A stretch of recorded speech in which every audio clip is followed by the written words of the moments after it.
Welcome to episode 9 of the Harsch Review of Film and TV podcast. My name is Sean, and with me is Ryan. Hey, everybody. How's it going? What is happening? How you doing, Ryan? I'm good. How you doing? I'm doing all right. It's been a pretty slow week. I haven't watched a whole lot, and that's about it. What about you? I watched a couple things. We'll talk about that in a bit. Oh, sweet. Yeah. Well, before we get there, you see those new trailers that came out just a couple days ago? I did. The first one I saw was for Venom. I know. What'd you think? I liked it. You know, I knew Tom Hardy was going to be the title character, and the trailer was good enough to where you kind of saw what was going on, but it was very ambiguous. It's basically he was doing a voiceover, and you just saw him strapped down in a gurney for part of it and doing this very violent shaking around. So, yeah, you basically just see Eddie Brock. You don't really get to see Venom, right? And that's what's interesting. I kind of feel like they're just jumping on the Super Bowl bandwagon with so many new trailers coming out. It really didn't show a whole lot. It felt like a bunch of B-roll footage and then a little bit of Tom Hardy, which is fine. Yeah, it's fine. It's good to let you know, get his presence out there. It is a Sony production, so it's not going to have the same feel as some of the Marvel flicks, but who knows? Yeah, I like the casting too with that. Tom Hardy, yeah, great actor. Yeah, Tom Hardy, Michelle Williams, Woody Harrelson, Tom Holland, who played Peter Parker Spider-Man in the Marvel, is rumored to be in it, but only as Peter Parker. Curious to see how that's going to come in. But either way, I was a huge fan of Venom in the comics. I know you were too. Yeah. Curious to see what Tom does with this, but I am cautiously optimistic. Me too. Did you happen to see the Deadpool cable trailer? Yeah, I saw that one. I saw another one that was a little bit lengthier and funnier, but which one was that? He was like stuck in a phone booth getting changed. Yeah, that's great. Superman music. It was about like 3 minutes of him. It's still funny though. I mean, that's a great character. I really like the original movie. It was just a bit of a breakout from the typical superhero movie, and that's more what I like. I like the dark humor infused with the action. Yeah, R-rated is a good thing for this franchise, and it's actually one of the few things I see Ryan Reynolds in that I actually think he's perfect for. I enjoyed the first one. I wasn't crazy about it, but I don't have a whole lot of Deadpool in my history going into it, so I was pretty open. I like it. It's definitely its unique thing, which I can appreciate, and I like the marketing campaigns and things that they have behind it. It's definitely one of a kind, and they're bringing that character's personality into how they're doing their advertising and things. So I think it's just very clever. Yeah, it doesn't really take itself too seriously, which I also appreciate. Mm-hmm. And Stan Lee is apparently in it again. So always, yeah, he had to weasel his way into this one. I know that guy. He's funny though. I like he's a good sport about it. I like Stan Lee. Yeah, so outside of just those couple trailers, I know there's a few more out there, but nothing that really caught my eye or I felt was worth mentioning. But I did want to talk about two new news stories. You may or may not know these. Is fairly recent. Recently, I got there's some updates out there per Deadline about, Walt Disney is working on their version of Netflix, which is supposed to hit sometime in 2019, and it's not going to have any R-rated content or any of the Netflix Marvel stuff. Boo. But all the Disney catalog is supposed to start, I guess, moving over to this new service that comes around. Even Disney's Song of the South as well. I have no idea. I would assume that racist cartoon. Yeah, very possible. Maybe they'll tuck that one away. But I mean, I'm curious because Disney's got a great catalog, and it's about time they finally were able to get everything together. You got to kind of find their stuff here and there if you're a big fan of Disney movies. Outside of that, though, it's gonna be really curious to see what Disney does, because that company's growing more and more into a movie powerhouse with a lot of these recent acquisitions and what they've got going on. Really curious that I just hope that some of the Netflix Marvel stuff doesn't go away, because I think that's some of the best things in the Marvel franchise. Yeah, and it's really smart of them to make that move that they did, because I just didn't really see them sticking to making cartoons forever. So sure, the fact that they're branching out it shows how much clout they have, And by making a network like Netflix, they're going to show even more how much power they have in the industry. So it's exciting. Yeah, absolutely. So we got another one here. This was the most interesting to me. It's about your boy Joaquin Phoenix. Did you hear about it? No. All right, so get this. According to Variety, Joaquin Phoenix is in talks to play the Joker in an 80s set Scorsese-produced tale. What? Yeah, I know. I didn't give you a heads up about this because I knew it'd be pretty interesting. But okay, tell me more. So guess who is directing it? Well, Scorsese's producing it, right? Yes, that's what's rumored. It has not confirmed, but that's what the current talks are. Director, maybe want to go with Aronofsky? Todd Phillips. Todd Phillips. He did comedy Hangover. guy, right? Yeah. Old school road trip. He Yep. did the Fish movie. Yep. Okay. Yeah, that's an interesting definitely, pick. I know. And so really what I was kind of reading a couple different articles out there about it is that he is the top choice for the role. It's not officially confirmed. The studio still has to approve. I wonder why. It's not that I don't like his work or anything, but I wonder why he's the top choice. I don't know. Are they going with a comedy angle for this one, you think? Or well, it's going to be set in the 80s, and it's not going to be part of this current DCU cinematic universe, or what they're calling it, the DC universe. And it really focuses more on like a gritty time in the 80s. It's supposed to be a little bit, explores his character as he becomes a supervillain. So they're really looking at for to be a gritty crime drama. Separate timeline, don't really know. And Harley Quinn might have a role in it, but who knows? Anyways, that's great news, though. Yeah. I think it's curious to see. You know, we were talking a few episodes ago about how Joaquin Phoenix was an Aronofsky's choice to possibly play a Bruce Wayne. But here we go. So now looks like he's jumping on the other side. Yeah, I like that though. They picked a director you wouldn't think would do a movie even remotely close to that. Sure. And then they picked a really outstanding actor to play this role. It's just interesting to see how many people have been playing the Joker. They're all in their own right outstanding actors. It's just really kind of hard to pick the one that you like. I think for everybody they might have their own different one that they favor, which is kind of what's unique about that character. Absolutely. And it is going to be one of those characters that everybody's going to be in the shadow of Heath Ledger. So I just hope that they can bring some authenticity to however they write that character. It doesn't necessarily need to be the same vision, so to speak. It needs to kind of be its own thing. It does. Nice. All right. Interesting. Well, okay. Yeah. So we'll keep our ears to the ground on that one. More to come. Moving on. New on iTunes, out today, available for purchase on iTunes. If that's how you roll, that's how I roll. I don't like to buy Blu-rays as much anymore, although quality can be better.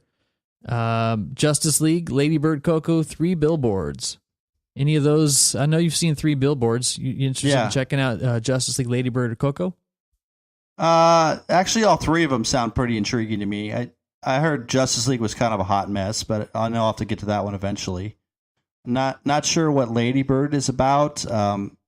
Good reviews from what I've heard. Mm-hmm. And then we've already talked a little bit about Coco. I know you really enjoyed that movie, so. Yeah, I'm definitely looking forward to checking out Justice League, Lady Bird, and 3 Billboards. Obviously, because I haven't seen all 3 of those. Justice League for sure. I really wanted to go see this one in the theater. It didn't work out, but I'm really curious to see how that continues. I've heard mixed. I've heard some people really enjoy it. I heard some people say it didn't meet their expectations. Either way, I'm not going in expecting anything. I just hopefully it's enjoyable. We'll stay tuned on those. We're going to be talking about those a little bit more down the road. Okay. All right, and this Friday, opening up in theaters is Early Man and Black Panther. Early Man, yeah. So those are the 2 that are coming out. And there was trailers for, I think I saw Early Man trailers before I went and saw Star Wars.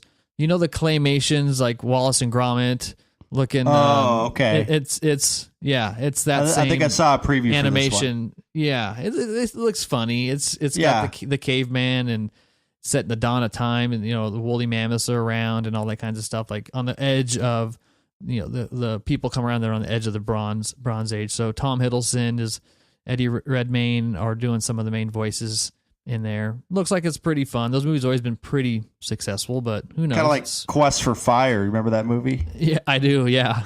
Yeah, we need to talk about that one of these days. That has a very, very young Ron Perlman, I believe. Oh yeah. And then Black Panther.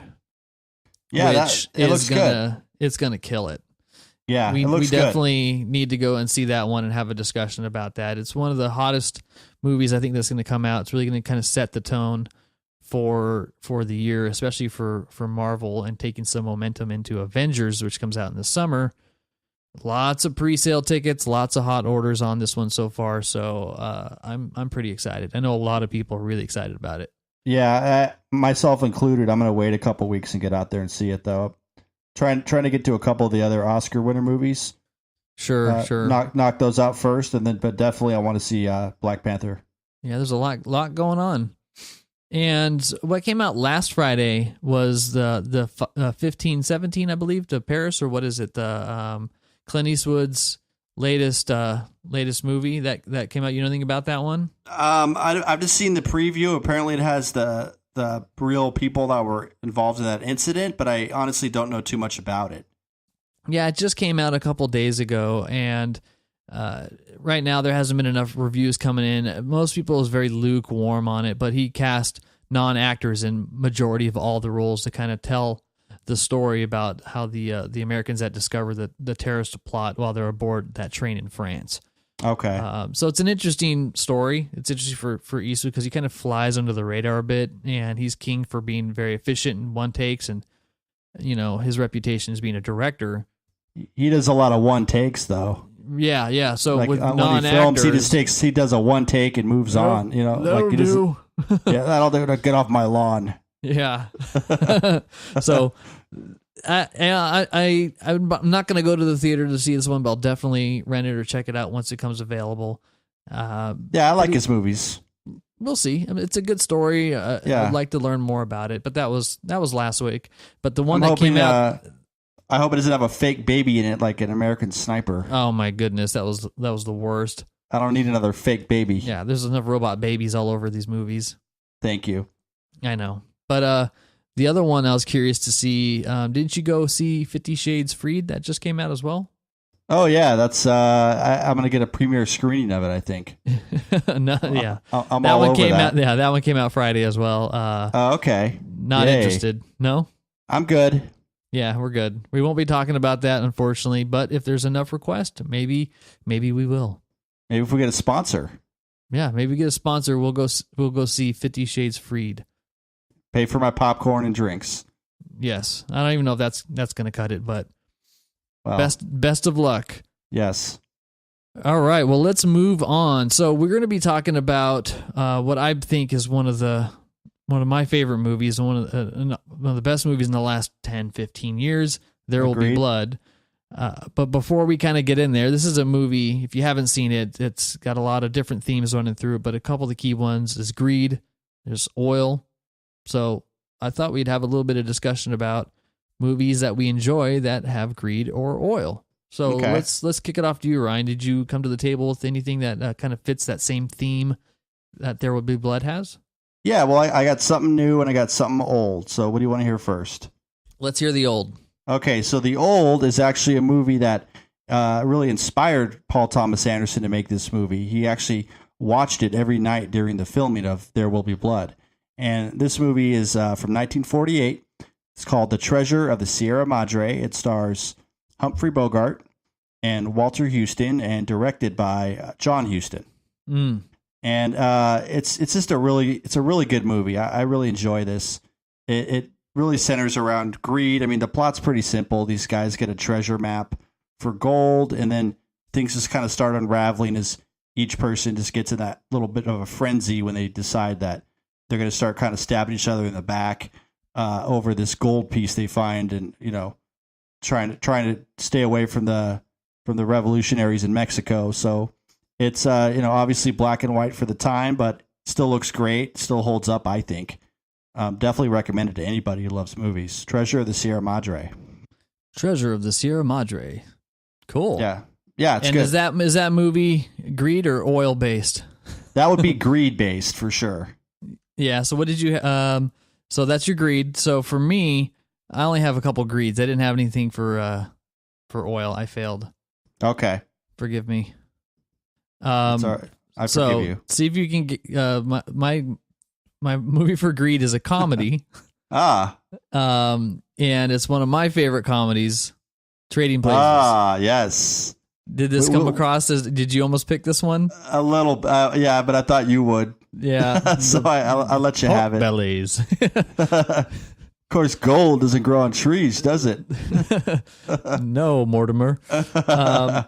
Yeah, I love this movie, and it's Me too. As a child watching it, you don't really get the impacts of greed, but you can see sell, Mortimer, sell. You kind of get the feeling, and greed is that theme that runs through that makes them treat Dan Aykroyd and Eddie Murphy's characters, Billy Ray Valentine and Lewis Winthorpe, like shit, the and third. the third. And making them trade places. Yeah, that's a great movie. I think it's so good because you can't really remake it. No, it's like a Blazing Saddles. It's like you really couldn't remake it. It's very, obviously politically incorrect. A lot of like questionable stuff going on in the movie. It's of its own time, and I still appreciate it and love it. Yeah, Dan Aykroyd's great. Eddie Murphy's great. The casting is really well done. It's definitely an enjoyable one. But yeah, I agree. It's definitely trapped in that period of time. A lot of questionable things going on. But anyway, I thought that was a fun movie about greed. That as watching it when I was younger, you really didn't see it as a movie about greed. Yeah, just saw Jamie Lee Curtis's boobs. Yeah. It's like the first rack you see as a child. Yeah. Oh, all right. Probably shouldn't be watching this movie, but yeah. Sorry, Mom. Yeah, sorry. Anyway, what do you have for your other one? Well, the one I watched, and I actually killed this. It's a series. It's on Amazon Prime, and it's called Tin Star. Tin Star. Tell me about it. Yeah. Okay. So Tin Star. It's starring one of my favorite actors, Tim Roth, who you don't really see enough of, but he was. I really first caught my attention in Pulp Fiction, Reservoir Dogs. I liked him in Gridlocked with Tupac. Mm-hmm. And basically the plot of the show, I won't give too much away, but it does involve an oil company. So that's what kind of attracted me to this, since I knew we were going to be doing this episode.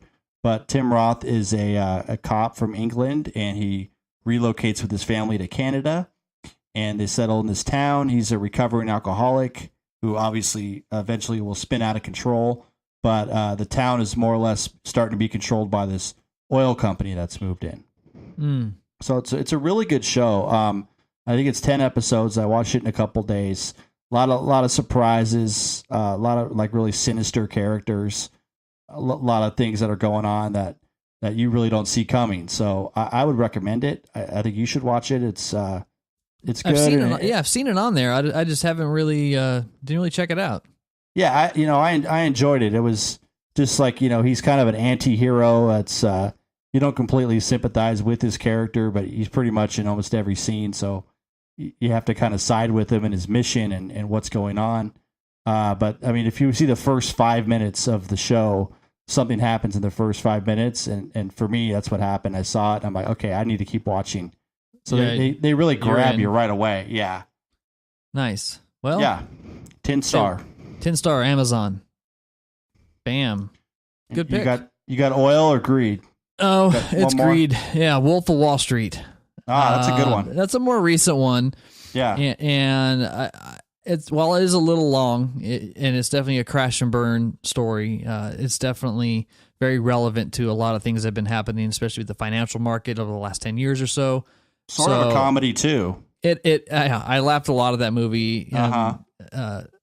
Jonah Hill's great in it. Yeah. Leo's great. There's just a lot of interesting scenarios. It's pretty funny. But it's also kind of a sad, depressing movie to see kind of how greed corrupts.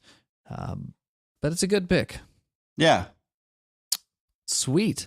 Nice. All right, well, let's move on. We're going to start our discussion about There Will Be Blood. But before we do, I thought we would kick this off a little different this week. And Ryan and I are going to do a little reading of what I think are one of my favorite scenes from the movie. So, wish us luck. There Will Be Blood. Ready? Ready. Okay.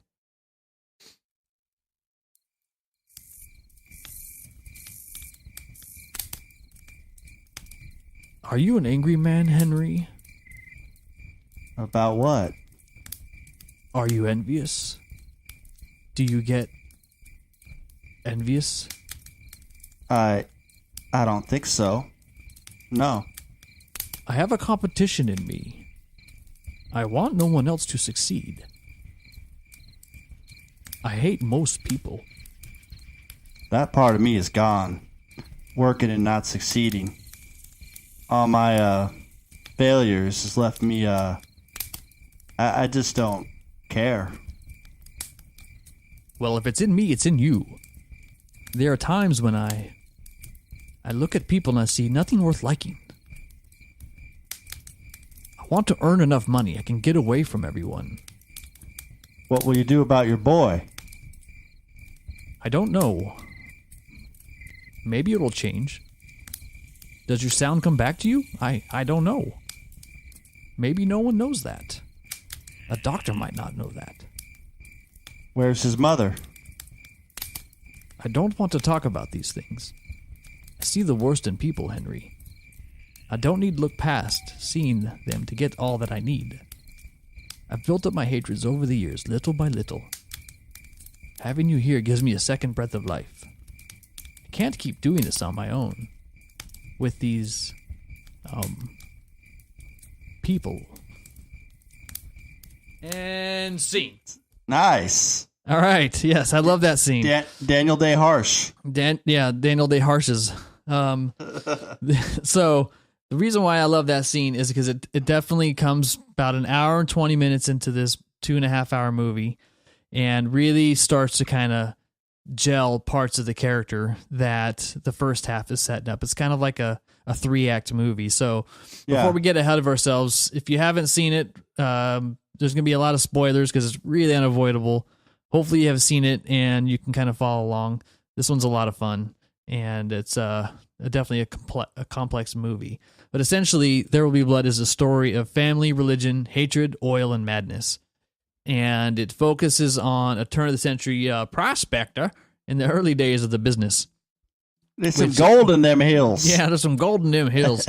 Dagnabbit. So the film takes place over the course of 4 periods of time from 1898, 1902, 1911, 1927. And I think it's in the 239-to-1 ratio. So it's a very wide screen. So if you're watching it on something like Netflix, just know that they do a little bit of pan and scan. They're going to crop it out significantly, which really impacts your viewing experience. So this is something you need to watch it the way it was originally intended. Absolutely, absolutely. And I think we saw this one. Did we see this one together in Hollywood? Yeah, we went to the ArcLight. Right, we saw it at the Arc. Okay, yeah. So we went and saw it there, and you walked out going, "Well, that was fucked up." Yeah, but, I think we talked for like 5 minutes. It was just like, it's one of those movies that it's a very polarizing. For me, it's kind of fun to watch this movie with people who've never seen it, just to watch how they react to it. Yeah. It's and then it's fun to talk about it, And I think after the movie was over, I was talking about this movie like 3 days later. It's great. It's great. Yeah. It's so essentially, I'm sure everybody's kind of heard of it at some point in time because There Will Be Blood. The title alone is a little misleading, but it isn't. And it's directed by Paul Thomas Anderson, written. So he also was a key writer on it with his unknown partner that wrote the original novel, which we'll talk about in a moment. And Daniel Day-Lewis, Paul Dano are the main stars in this one. So it came out, I think, in 2000 and what was it, 2008? I think 2008, so. Yeah, early 2008. And it is one of those ones where when I went in to see it, I was going in, I think, primarily based off of your recommendations, being a huge PTA fan, even more so than me, not really knowing what I was getting into. And so that's the best way to see these types of movies, is just not know what it's about and then just to pay attention. So to set it up, it starts off with Daniel Plainview, who's played by Daniel Day-Lewis, and he's out there, mining for gold. And the opening scene is very kind of reminiscent of like The Shining, with the music and the landscapes. And essentially, it's a silent film for the most part for the first 15 minutes or so. The original script was going to have it go up to almost 30 minutes, Wow. but that got cut down to about 15. The very first word spoken is no, and that doesn't happen until about 4 or 5 minutes in. And then you're going another 10 minutes before you finally get introduced to these characters actually talking to each other. And so the fact that he's not talking there's really in the 15 minutes, you really learn a lot about his character without him even opening his mouth. No, absolutely. And that's the reason why I wanted to call this out is because I remember watching a thing where Quentin Tarantino, who says this is one of the best in the last decade. Agreed. He was talking about how that opening 15 minutes impacted him. Yeah, have you seen him have that discussion or that clip on YouTube of him talking about it? No. So I'll paraphrase what he basically says, because he kind of goes, there's a lot of things that he's kind of said about it. So he kind of skips over. He goes, there are facts. Water is wet, the sun is hot, and Daniel Day-Lewis in this film is great. So he didn't really indulge on a lot of the existing things that people know, but he did want to point out the one thing, and the fact that is the movie starts as a silent film, more or less. Although you have the music, you got the sound effects and things, and you see Daniel Plainview get hurt. He breaks his leg in this mine and crawls out of the mine, and then he has to crawl miles and miles back to camp. And they don't show that whole journey. It's just implied. It's implied. Yeah. But that alone tells you enough about this character, where he says because he had to crawl on his elbows through the dirt, miles through the desert, with the gold that he found with a broken leg to get back to the town, almost justifies all the acts that he does in the movie, because he's that determined. And that's, he's tenacious, he's stubborn. Yeah, that's the very strong-willed. Yeah. And so he just said it very well, which is a really nice observation to kind of see. That's perceptive. I'll put a link to that video, because it's a great hearing another director kind of talk about that decision. But so we kind of set up a little bit about who Daniel Plainview is, and he's one of the pioneers when it comes down to actually drilling for oil. But maybe, Ryan, you could add a little bit of color on what the initial inspiration was and what this kind of was initially based off of. Okay, so it's from a book, but it's not strictly from the book. So yeah, like the first 150 pages. Yeah, and I've read the book, and it's even those 150 pages, you really couldn't extract the whole plot and into what the book movie. Is this? It's called Oil, and I said it like that because there's an exclamation mark at the end of it. Oil. See? Oil. Doesn't say C at the end. No, yeah. So, it was written. Sorry, go ahead. It's written by a guy named Upton Sinclair, which is a badass name. I wish I had a great name that cool. And he had a badass reputation as a muckraker.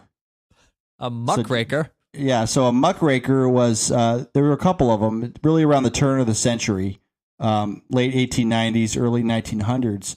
And a muckraker was a type of writer that specifically pretty much stirred up some trouble by exposing some things in society that needed attention called to it. So the book he's really famous for is called The Jungle. Have you heard of it?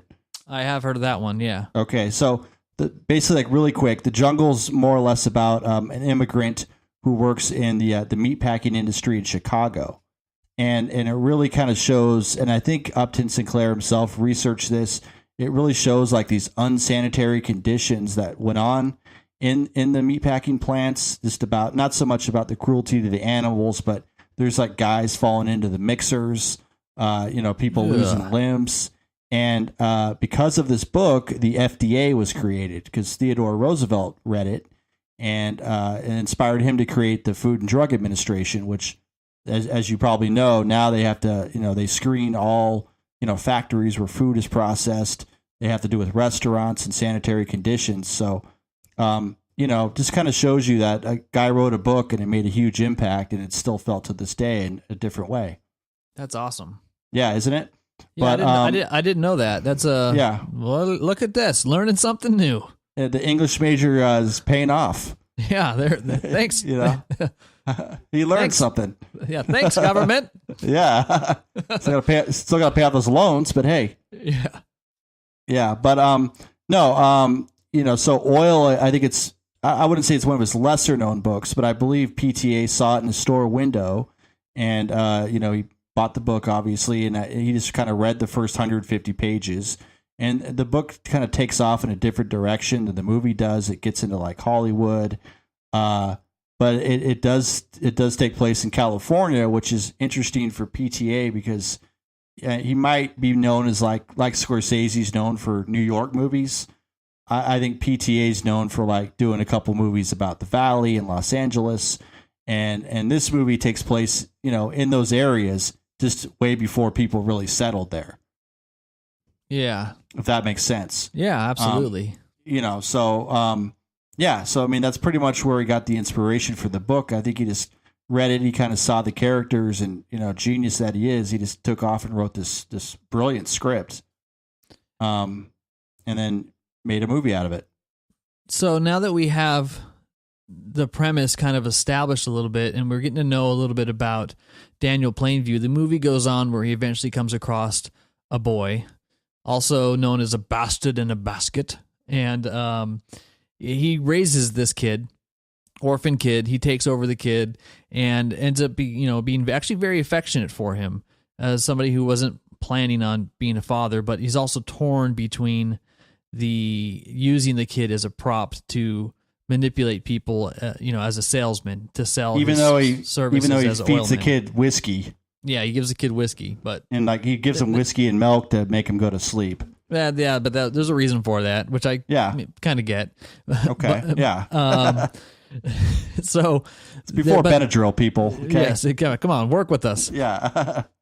But Paul Dano also plays another character in this movie. He actually plays two characters, which is a bit weird. We'll talk about that. Eli and Paul are these characters that come from this different part of California, and Paul, they're twins, goes to visit Daniel Plainview and introduces himself, saying, "Hey, I know there's oil on my land. What's it worth to you? Come out to there and give me some money. Give me $1,000. You can go and drill. Blah blah blah."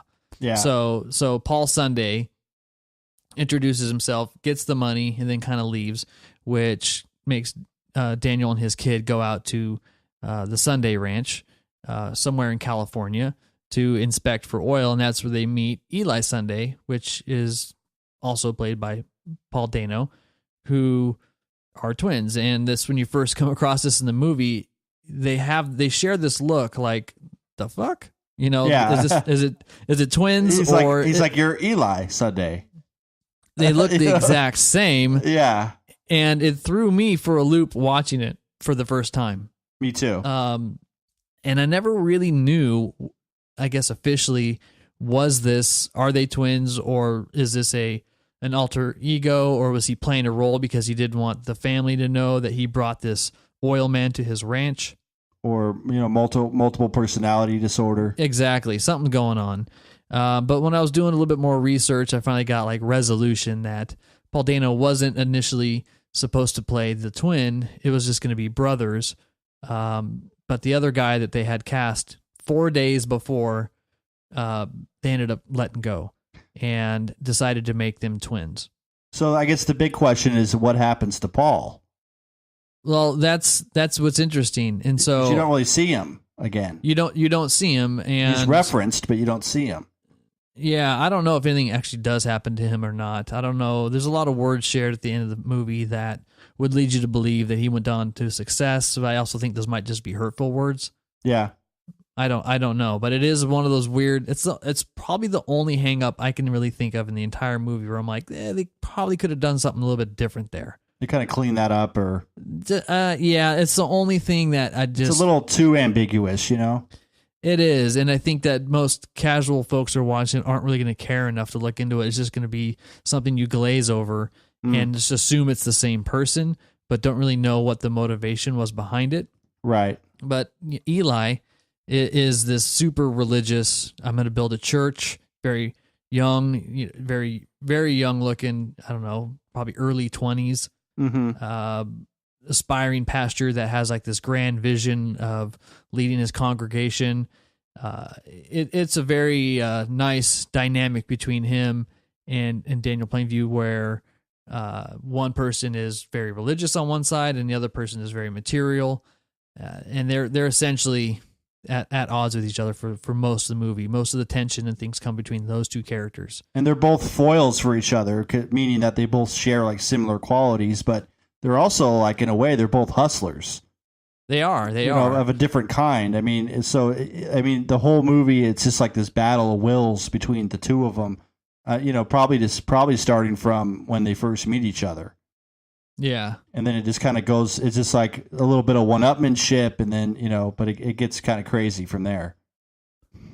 And that is what I think one of the interesting things about those two, and it's a fun relationship to kind of watch, because the way that Daniel Day-Lewis plays the character, very visually expressive. Obviously, he won an Oscar for his performance in this movie. You really get a feeling of what he's thinking just by how he looks. Right. And that's, I think, one of the things why I appreciate this one so much, is because it's very rare you get that from anybody who's doing an acting performance, where you truly believe you're watching that actual person. He transcends the actor himself and becomes that person. And didn't he sleep like at a tent? Of that.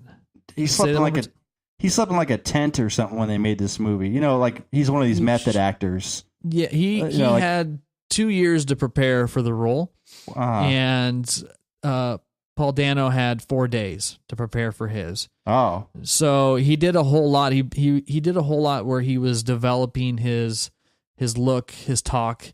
They gave him a couple different hats, and big Lincoln hat. No. The hat. Lincoln's got the top hat. He's got a little bit more of the prospector looking hat. Yeah. And so, anyways, he did a lot of his method acting where he would dive in and listen to old timey radio to kind of develop the sound of what he was having. But you mentioned the Treasure of Sierra Madre, and that was also. PTA sent Daniel Day-Lewis recordings of that from the late 19th century to 1927, and a copy of that film to help establish his point of view and how he was going to speak. And so, yeah, they watched that one all the time, and a lot of that was a huge source material for how Daniel Plainview came about. Right. So it's really interesting to see the evolution. And what another interesting fact is that Daniel Day-Lewis appears in every scene of the film with two minor exceptions. And he's not present in the scene where Eli is berating his father because he sold the ranch and gave the rights to drill oil. And then there's another little scene of the montage when Daniel's kid, H.W., grows up and is getting married. So his presence in this movie is consistent. You can't escape the character. So the whole time you're really seeing things through his point of view, and then it shifts at times to HW. So let's talk about HW. Okay. Well, really quick, I mean, on the fact that he's so present in the movie, it's like he's really a different kind of character, and I think that's why some people may not like this movie when they see it, is because he's really an unlikable person. Absolutely. He's like maybe like truly evil. He reminds me, another literary reference, reminds me of Captain Ahab. Okay. From Moby Dick. He's just kind of bent on this one aim. If people get in his way, he takes care of them. Even in Moby Dick, I was remembering watching the movie again. In Moby Dick, Ahab has this crew of guys that come out late at night. No one knows where they're staying on the ship, and they're like faceless, just random people that show up and do a bunch of stuff on the ship and then retreat to the hold again. And that reminds me a lot of There Will Be Blood, where like Daniel has this crew of like random people that just show up and start setting up these oil derricks, and you don't really see their faces. So I mean, that I'm sure like PTA must have like taken a lot of inspiration from other literary works. I'd like to think that he kind of took it from that too, in crafting this character, who's just a very interesting character. A lot of psychology. No, absolutely. That's a good catch right there. But anyway, HW. All right, so now let's talk a little bit about HW. So HW is the kid that eventually, when he's probably 8, maybe 9 years old, has an accident and loses his hearing. And it's a big pivotal part because it starts to create lots of tension, especially in this father-son relationship that the two have. I thought the kid did a great job. Wasn't an actor. He was somebody that they found. This is kind of a side note. They found him when they were doing things in Texas, searching for kids to play the role. And so the mother was very, apprehensive about letting her kid be in this movie, and she wanted to get to know like who's he going to be with, who's he going to be spending the time with. So she went and started looking at some weird dude in a hat. Yeah, so she went up to check out who's going to be taking her sons, and she got a hold of Gangs of New York. And that's a good starter. She said, "This is the guy that your son's going to be playing with." Entry level Daniel Day-Lewis. It's like you could have given my left foot. Welcome to the butcher, and she was just beyond appalled. And she said, "There's no way she's going to release her child to this monster." Absolutely, good mom. So after a bunch of phone calls, that they sent over The Age of Innocence. And said, "See, there you go. Daniel Day-Lewis, he's more civilized and tender than the butcher was," and so eventually it worked out. They should have started with Age of Innocence. Whoops. Save them all that trouble. A lot of phone call bills, and I don't think they gave her Gangs in New York, but that would have been pretty funny. Like, check this one out. Yeah, this is a real whopper. Yeah, right here. This is a dandy. See. Yeah. So the kid does a great job, and you get that sense of feeling for somebody who doesn't have any acting chops. He's definitely pretty convincing. Very like nonverbal, a lot of just like on his face and how kind of innocent he looks in comparison to this like rugged father figure he has. I really enjoyed it, and another part that's convincing is you really feel this affection between the two of them. It's like a love-hate type of affection, where the kid's smarter than he leads you to believe, and there's a few scenes that kind of reinforce that a little bit. And after the accident, where the kid just stops really talking, he doesn't really interact much, and he's kind of a silent observer. But you get to see like the only tender side of Daniel Plainview is how he is towards this kid. And you don't really know if he's using him at first when he's like, "I'll take him over." But it is one of the more interesting dynamics if you kind of look at his character. It's really outside the box for him to be a father figure towards this kid.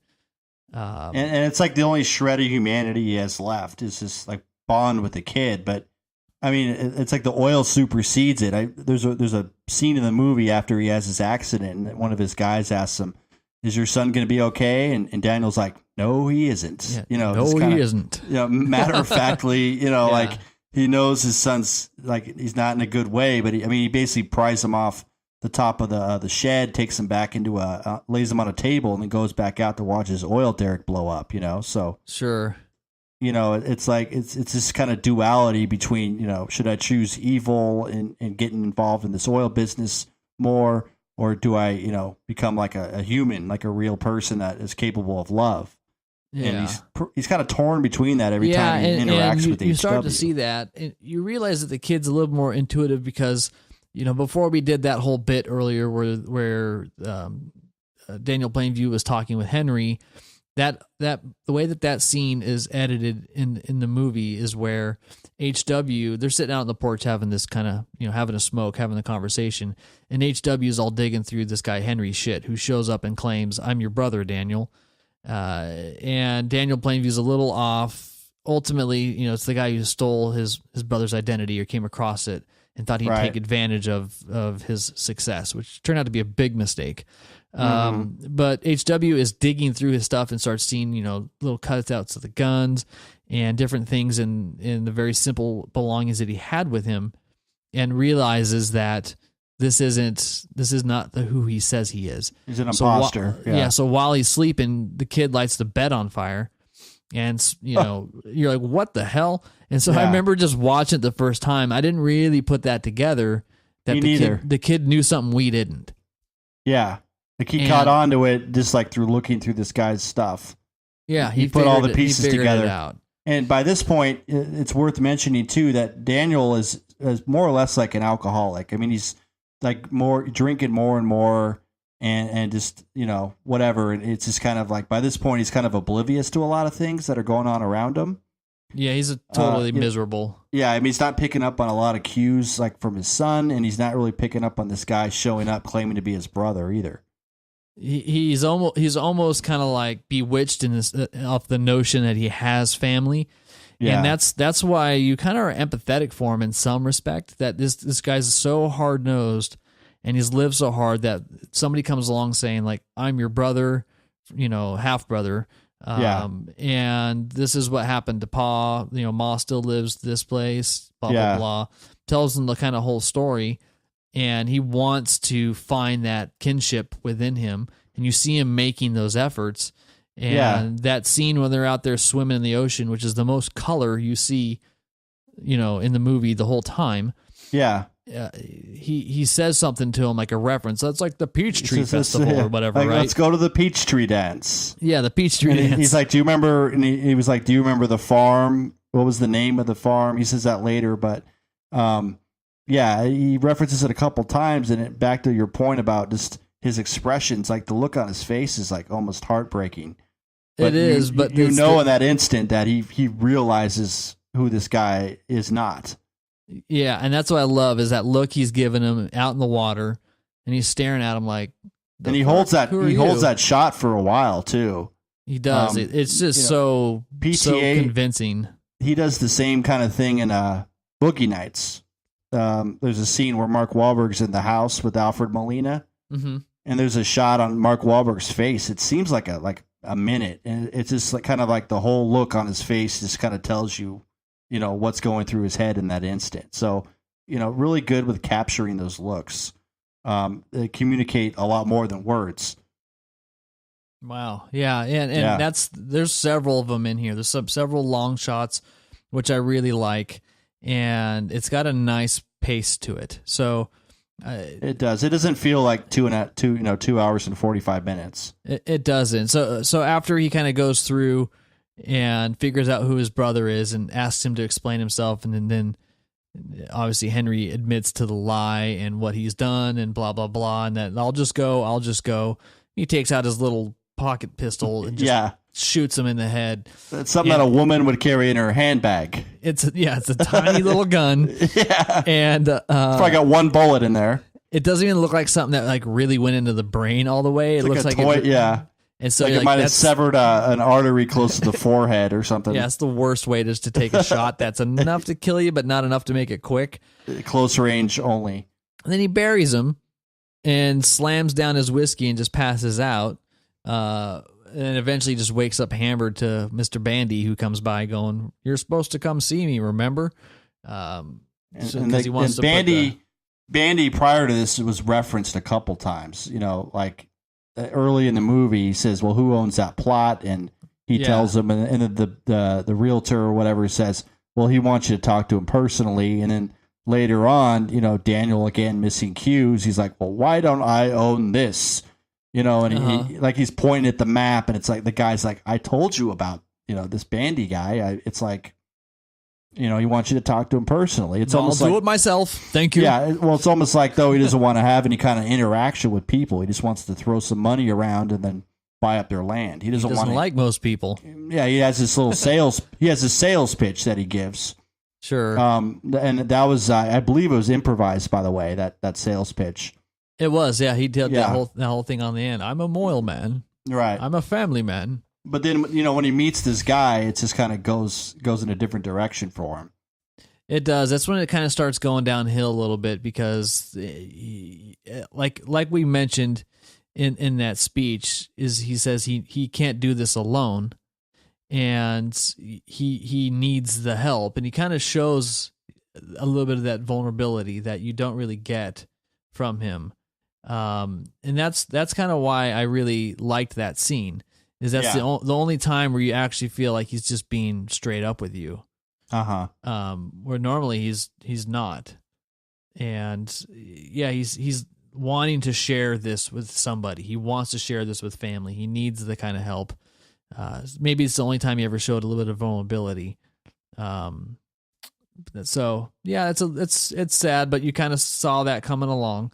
Yeah, and so after the dude gets popped in the head and he gets caught by this bandy guy who's cruising by on his horse and is like super, religious and says the only thing that's going to, give you forgiveness and if I'll sell you the land is if you go and seek forgiveness with the Lord over at the Church of the Third Revelation, Eli Sunday's church, which leads to a great scene with, Daniel Plainview going into the church and having to admit that he's a sinner.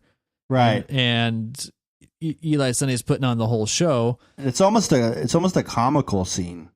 It is, because earlier, the first time he went to that church and he's seen Eli doing this, like, get out, devil, of the lady's hands. He's putting on the whole... Great, by the way.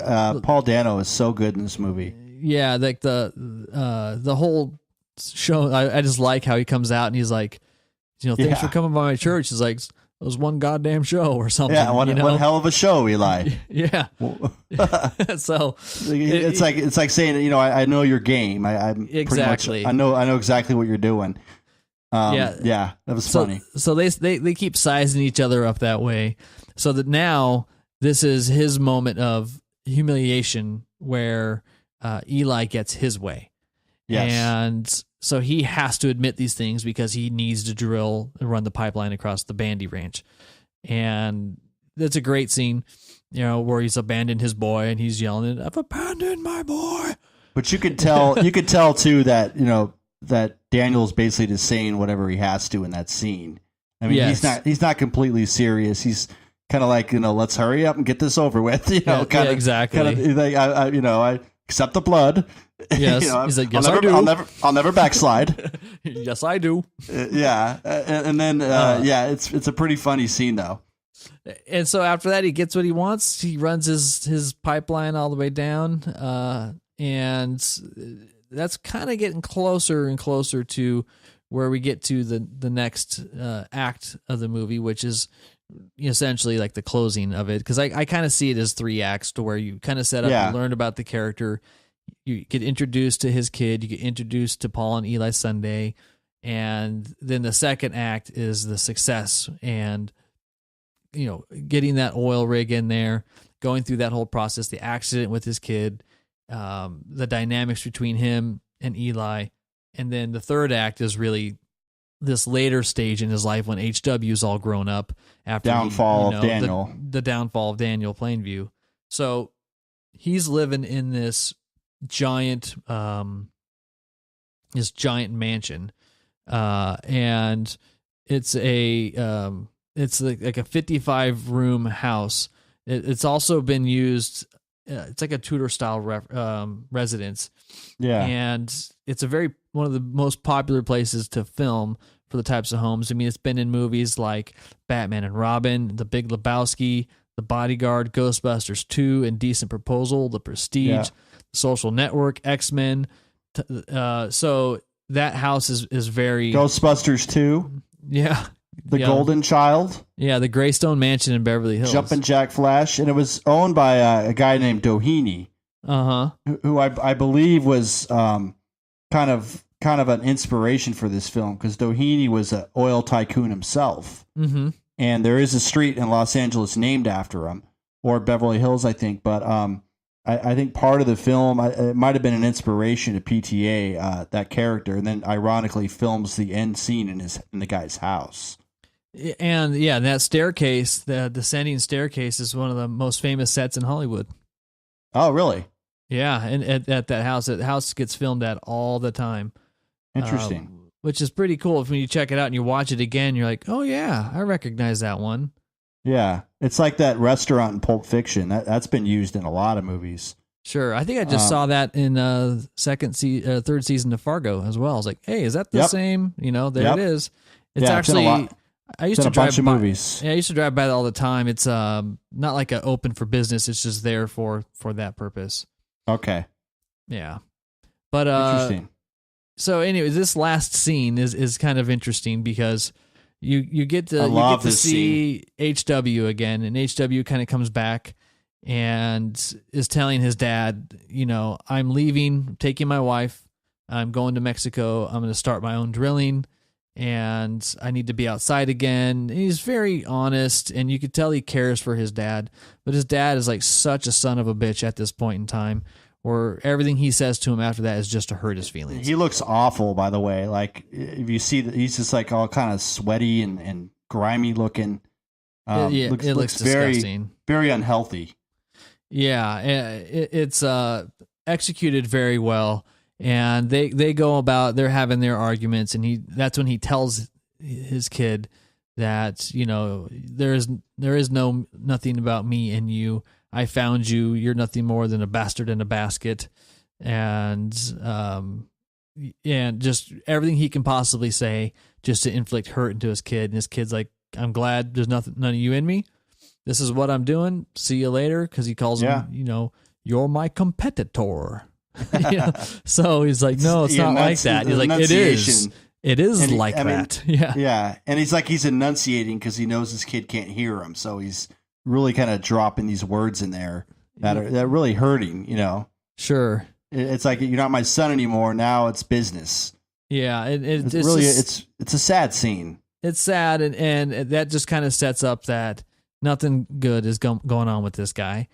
And it cuts to this next one where he's passed out in this bowling alley that's in the basement. Uh-huh. And he's like, Mr. Daniel, you have a visitor, and he's just out cold. Can't wake him up at all. And that's when we get to see Eli coming in again, all dressed up in his, all black, tight collar, giant cross, slicked back hair. Just looks like he's a radio evangelist now. Radio evangelist, looks the part, and he's clearly here for money. Why else would this? They didn't have that kind of relationship. Yeah. And finally wakes up Daniels, tries to serve him drinks. And it's a great scene, but it's a very disturbing scene. It's kind of like this scene is it's kind of long. It's really like a one act play almost.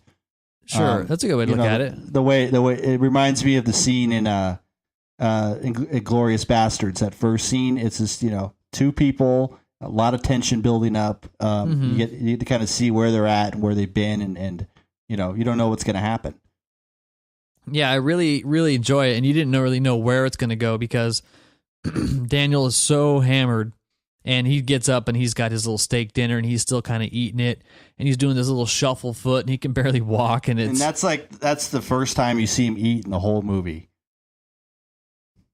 That's true. That's the first time you see most people. Because he orders food, he orders drinks, but you never really see him eat. Yeah, he's eating this steak like a caveman. He's just like. With his it's this cold piece of meat on a plate. Yeah. He's just munching on. Yeah, right. But I do appreciate that. It was nice kind of seeing that. Yeah. And eventually, Eli says that he needs more money.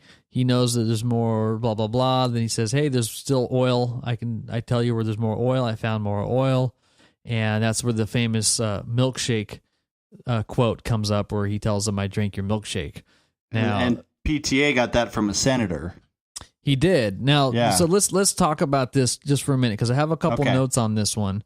All right. And there's a lot of confusion about where this milkshake line has its origins.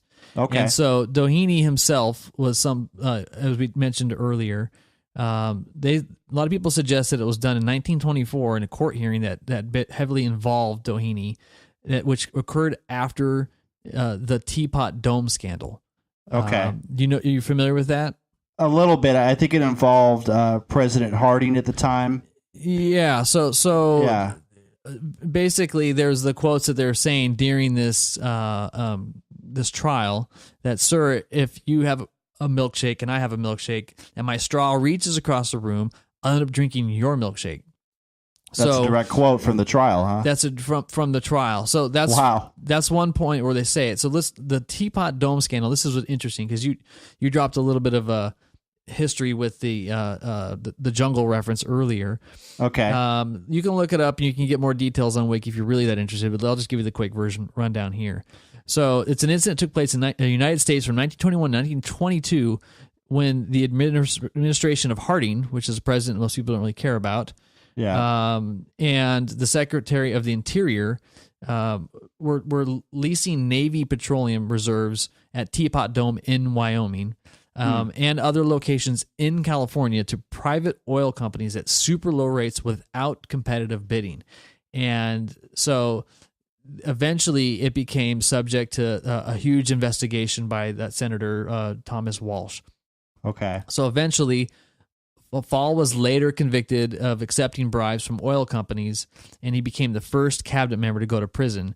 No person was ever convicted of paying the bribes, however. So before Watergate happened, Teapot Dome was regarded as the greatest and the most sensational scandal in the history of American politics. So interesting. That whole initial milkshake thing kind of led me down that rabbit hole where I'm like, well, why do you know? And down the rabbit hole. It really hurt the reputation of the Harding administration, which was already just in bad place. Because of how he handled the Great Railroad Strike of 1922 and the president's veto of the bonus bill in 1922. So see? Yeah. Now that you've all fresh up on your 1920s history. Thank you, Sean. You're welcome. Yes, it actually is probably a little bit more connected to what Ryan mentioned earlier about a more recent senator, Pete Dominci okay. of New Mexico. And there was just remarks that he made about an oil reservoir that was underground. And he said remarks it's just like a curved straw you put underground and maneuver it, and the milkshake is way over there, and your little child wants the milkshake, and they sit over here in the bedroom, and they're feeling ill, and they just gobble it up way down in the kitchen where you don't even have to move the mix mixer that made the ice cream for them. You don't have to take it up to the bedroom, and this describes the actual drilling that's taking place. So he used that as an analogy. Itself. Exactly. So I thought it was kind of fascinating. Yeah, that is fascinating. Yeah, it's just like, again, PTA is just working this stuff in, you know? I love that quality that kind of seeps into movies. And as we're going through some of these films and I'm just getting freshed up and doing a little bit of research, you start finding these little details that are coming through. Well, it's like it's a very simple movie. I mean, it deals with very familiar, simple themes, but, I've already just looking in the movie and then seeing it again, it reminded me of those literary references, and it brings back, some history stuff. So that's why I think I love the movie so much. It just has all these layers and little secret meanings within it that you really have to dig for and pay attention to. Yeah, I like how you mentioned it's simple, because there really isn't a whole lot's going on, and there isn't a lot of dialogue. Yeah. And it is, in place of that is a beautiful, beautiful score by Johnny Greenwood. Yeah. And I think that without it, this movie doesn't, I believe so. This movie doesn't have the same atmosphere to it without this creepy ass score that kind of takes place. It's off-putting, it's off rhythm. You're getting some heavy strings, you're getting some glass strings that are a little sensitive. A lot of weird percussion. You're getting a lot of strange, offbeat, off-tempo percussion that add to the intensity of what's going on. But it's great. It's his first score, really, right? Good. I believe so. Yeah, and I mean, but it's like it fits so well with the action. I mean, it's just this big sweeping score, and he did a couple things like that in Radiohead, but you never really knew the guy. Well, I mean, before I saw this movie, I heard he was scoring the movie, and that was impressive, but I didn't know what to expect. I didn't expect this. No, and I think that was one of the first things I recognized when the movie starts and you get introduced to and all the violent things come in. It's very Kubrick, and then it settles, and then all the notes harmonize with each other, and it really right away instantly sets the tone. Like, okay, this is different. And the scene with the oil derrick blows up. There's like that percussion. It just kind of, I think it's like 10 minutes long. Yeah, it's great. It's just kind of, it builds up and then it starts kind of just layering over each other. It's just very unique mind. Yeah. So after going back to the milkshake scene, and he just kind of crushes Eli Sunday's dreams, so to speak, by telling him that there's no oil there, it's all mine, and uses the milkshake analogy, saying that I pumped it all out. I don't need to drill directly above it to get it. But he did not tell him that until after he made him swear that he's a false prophet and that God is a lie. So he makes him, that's his turn, getting back at him for what he did for him in church, to say that he's a sinner. And that's when he breaks the news that, yep, sorry, I was just lying. There's no oil there. Yeah, you didn't need to say all that, by the way. Yeah. He's just being a dick. Pulling your leg. I was just pulling your leg. So then he just starts chasing around the bowling alley with the bowling pins and throwing at him, and Paul Dano's freaking out and screaming and says, like, stop it, blah, blah, blah. And eventually he connects with him and he kind of knocks him out, and he's just standing over him with that bowling pin and just takes 2 big swings and just smashes his head in. And it's brutal too. It sounds authentic. It looks authentic. It feels authentic. You watch a lot of death on TV, and very few times you actually feel like you just watched what a real murder looks and feels like. It's very cold and detached. It is, and I think that that's what's so disturbing about it, but that's what also is so good about it is you are not supposed to feel good. You're supposed to feel like, holy shit, did he just... Yeah. And they leave it there long enough so you can kind of see this moment. And this is where I think the genius in Daniel Day-Lewis's acting is he didn't go in there like, I'm going to kill this guy. Yeah. He was just chasing around, throwing bowling pins at him, and then he knocks him out, or he knocks him down inadvertently by throwing things at him. And he has this moment where he's standing over him, and he just kind of pauses, and he just kind of goes like, fuck it, and it just smashes his head in. Well, it's kind of like it's kind of like an oil derrick blowing up. You know, it's like his rage just finally comes out. You know what I mean? It's like he killed the brother before, but you never really see him.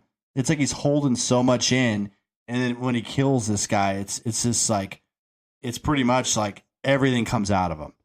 Yeah, you really see it. It really could have been anybody at that point, but I mean, it had to be Eli, right? Yeah, of course. That's the blood there. So, and then the last lines, you know what they are? I'm finished. And then bam. Which means what? Yeah, he's done. What do you think that means?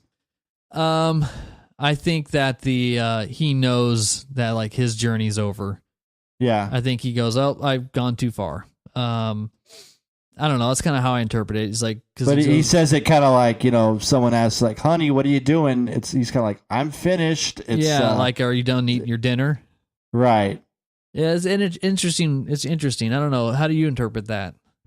I mean, it's almost like I'm finished with my life's work kind of thing. That's kind of how I look at it.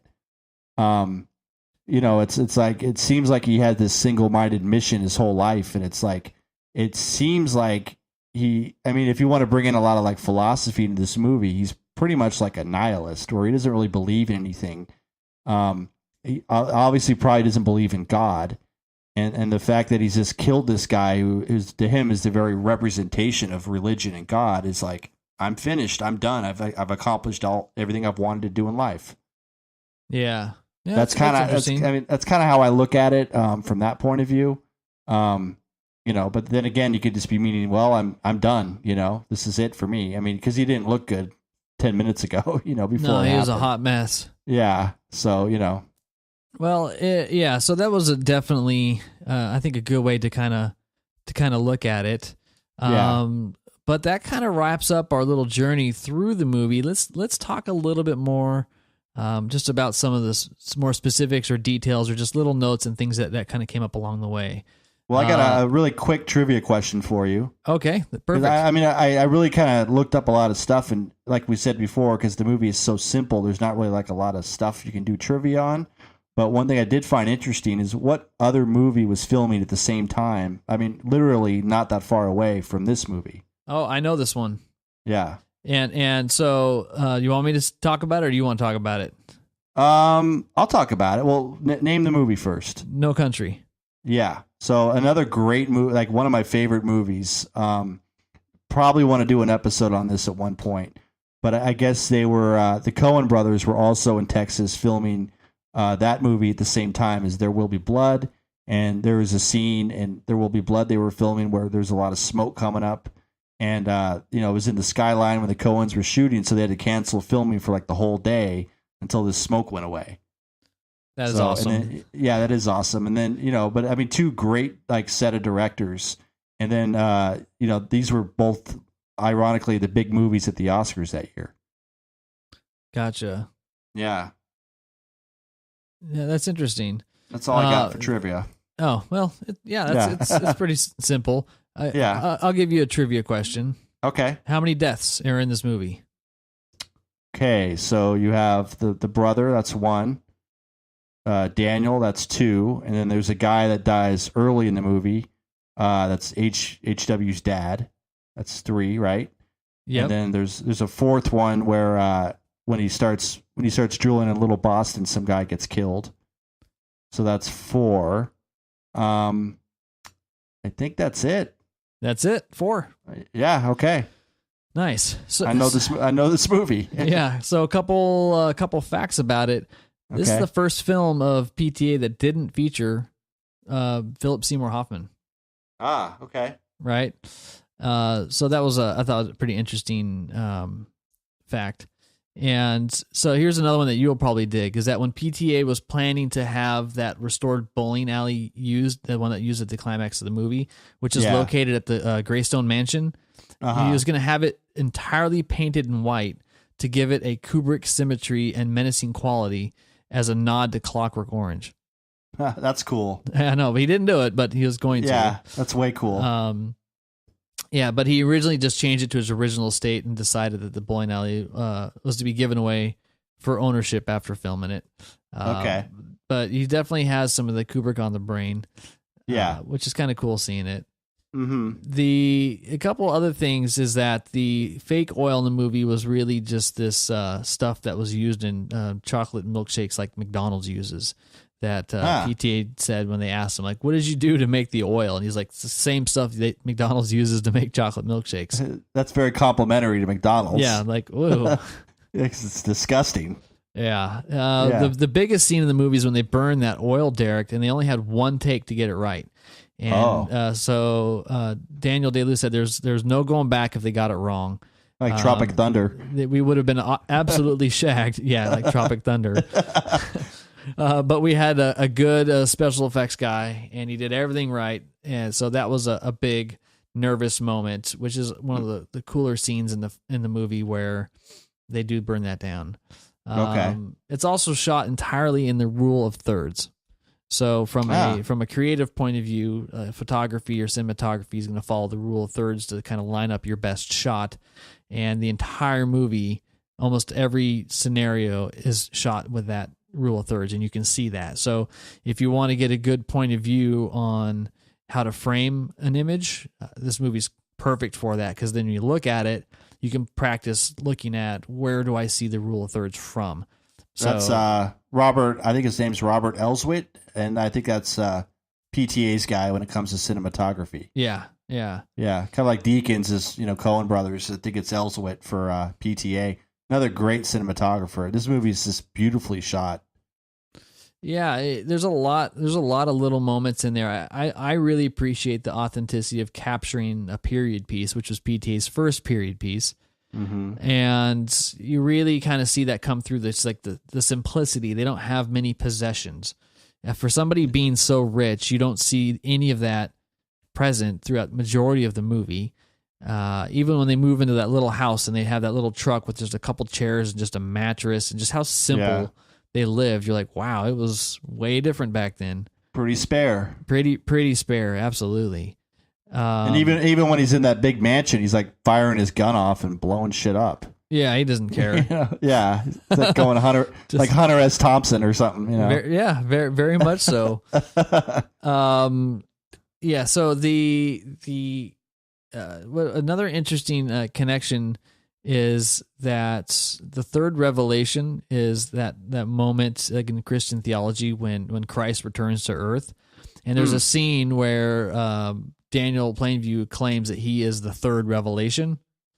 He's yelling that out. I am the third revelation. Yeah, so he's basically saying that he is a god, is what that is really supposed to be implying, because he's just so into his success and all that kind of stuff. Well, I mean, have you read or have you heard of Nietzsche? Yeah, I haven't read it, but I've heard. There's a lot of Nietzsche in this movie, like with the nihilism, and then that what you just said is like, Nietzsche believed that man should try to become a god or like a Superman. And that's exactly what I'm thinking right now. Mm-hmm. In terms of the kind of the philosophy of this film, is that Daniel has that in mind. I doubt he ever read the Nietzsche at the time, but that's pretty much what he's trying to be in his mind. So maybe when he says, also going back to my theory, I'm finished, he's like thinking, well, I've accomplished everything I've set out to do. Yeah, in terms of that goal. No, that's true. That's it. Yeah, you definitely got me thinking on a couple of those there. Yeah. So let's close it out talking just about a few history notes that, because it's a period piece, which I love, there's a few interesting other things, tidbits I picked up along the way. I think these were posted on AMC as like a complimentary facts and tidbits to this movie. Is that early oilmen, they didn't really know what they're doing, and they just kind of started using silver mining techniques and got lucky. So when you kind of see them doing the oil and they're dumping it into big holes, that's really what they did. So until it could be transported, you just pour it into a giant hole in the ground. Yeah. But transitioning from rural life to industrialization during the early 1900s was essentially when most of this was happening because of drilling. Mm-hmm. And the accidents and stuff that you see were very common. There's a lot of that going on. But, chain gangs, were abolished in 1955, but they were very common in the 1800s. We didn't really see that side in this movie. But those started really picking up as shipment and transportation of oil was going along.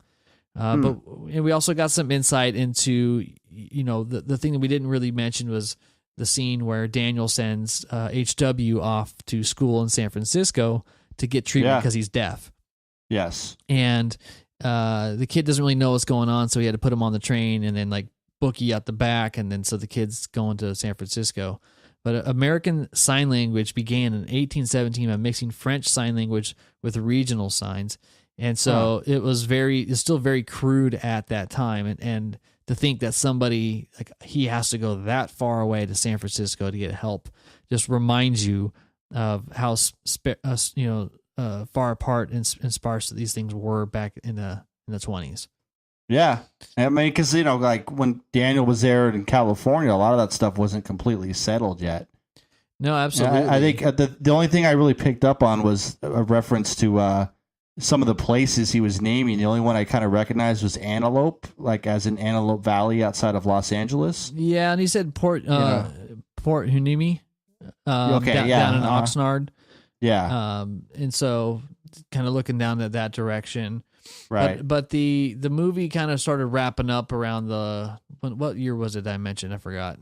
Was it the end of the movie? Yeah. What year was that? 1920 something? So it was in the late 20s, and a lot of it might have been because there was also a mild recession going on in 27. That was also the year where Henry Ford shut down his factories for 6 months.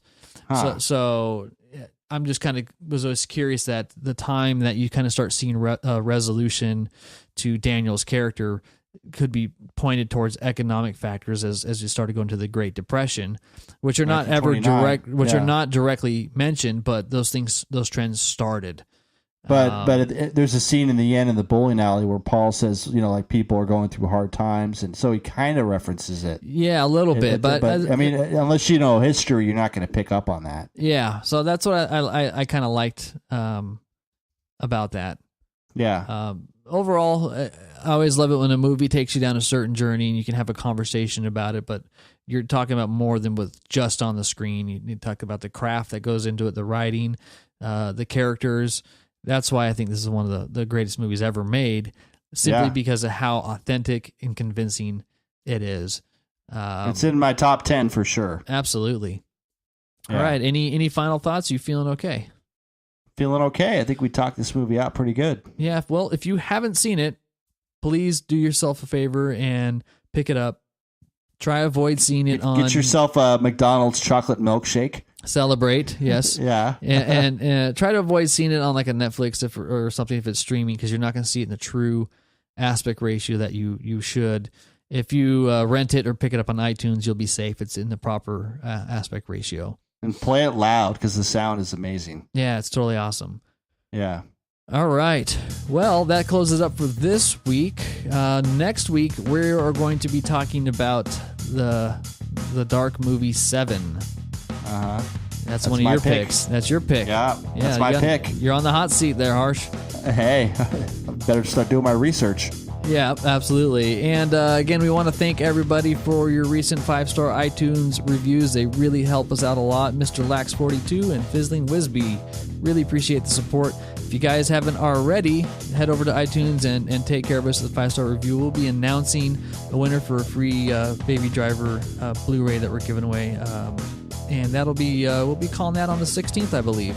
So Friday the 16th, yeah. And I want to do more of these. So just seeing if folks get engaged and excited. Check us out on Twitter or Facebook at The Harsch Review. Check our website out, harschreview.com, if you lose the links or want to get plugged into anything. Again, having a lot of fun. Thanks for stopping by. My name is Sean. And I'm Ryan. Have a good one. Bye, everybody.